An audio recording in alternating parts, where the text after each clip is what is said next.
طبقاتی بوده. اشراف، وسط سامورایی ها، پایینم عوام بودن، رعیت.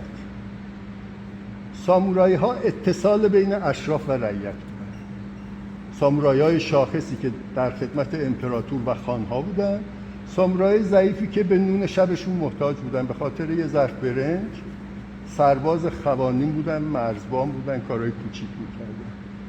وقتی سیستم حکومت و امپراتور جی، اگه اشتباه نکنم میجی، میاد مدرن میکنه، نسل سامورایی از بین میره، چون میاد ارتش تشکیل میده.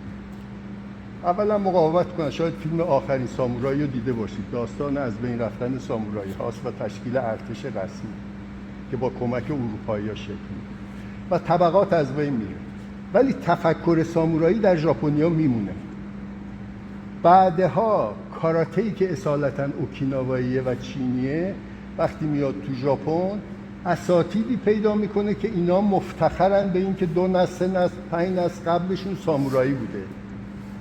وقتی شما میشنوی که فلان استاد ساموراییه، ریشش تو کاراته نیست، چون کاراته از اوکیناوا اومده و شاید به دل اوکیناوایی بری از سامورایی ها متنفر باشن، چون قتل عام‌های زیادی در اوکیناوا توسط شمشیرهای بلند سامورایی ها اتفاق افتاد. ولی الان نه، الان دیگه یه حکومت شدن، یه ملت شدن و شاید این حس هم نباشه.